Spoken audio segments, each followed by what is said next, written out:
বেশি এনজয় করতেছি।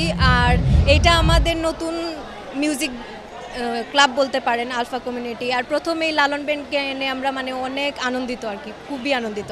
আর এইরকম রেসপন্স পাবো আমরা আসলে আশা করি নাই, তাহলে আমাদের এক্সপেকটেশনের একটু বেশিই পাইছি, আমরা অনেক খুশি।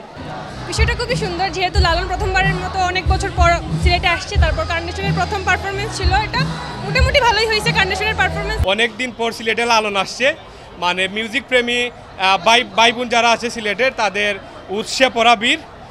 আমরা চাই যে প্রতি বছরই আমাদের সাথে আমাদের যে মিউজিক প্রেমী মানুষরা আছে তারা আমাদেরকে সাপোর্ট করুক, আমরা যেন এরকমভাবে আরও অনেক বড় বড় মিউজিক্যাল ক্লাব আনতে পারি এবং এই সিলেটবাসীদেরকে আরও সুন্দর সুন্দর প্রোগ্রাম উপহার দিতে পারি। মানে সিলেটের যদি ব্যান্ড মিউজিক সিনারিও দেখা যায় তাহলে হচ্ছে গিয়ে মানে এই মিউজিক্যাল ক্লাবগুলোই হচ্ছে ব্যান্ড মিউজিক সিনারিটা ধরে রেখেছে।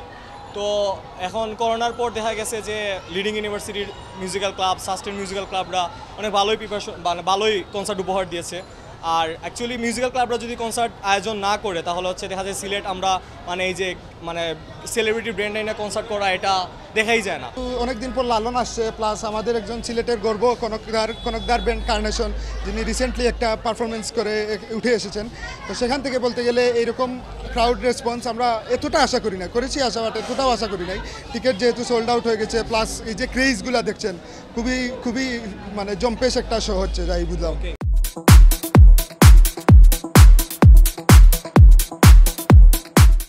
ভিড় তো অনেক বেশি, মানে এক্সপেকটেশনের বাইরে।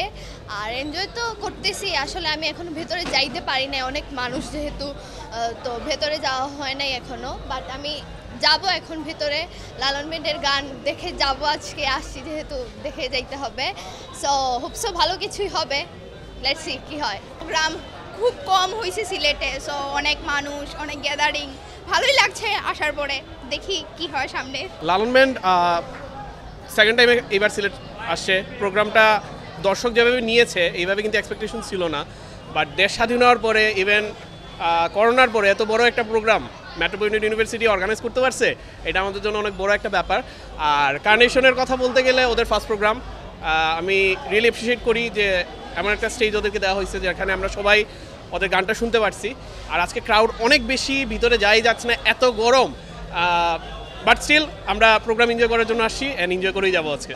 সিলেটেরই একজন সুরকার এবং গীতিকার, আপনাদের সবার প্রিয় পাগল হাসান, সে মারা গিয়েছে 1 বছর হলো। তো এবারে সিলেট যখন আসছিলাম, আসা থেকে শুরু করে এখন পর্যন্ত আসলে ও মেমোরিতে পাগল হাসান, ওর চেহারাটা, ওর গান লেখা, সুর করা, ওগুলোই চলছে। তো আজকে পাগল হাসানের একটি গান এখানে লঞ্চ করব, এটা নিয়ে খুব এক্সাইটেড।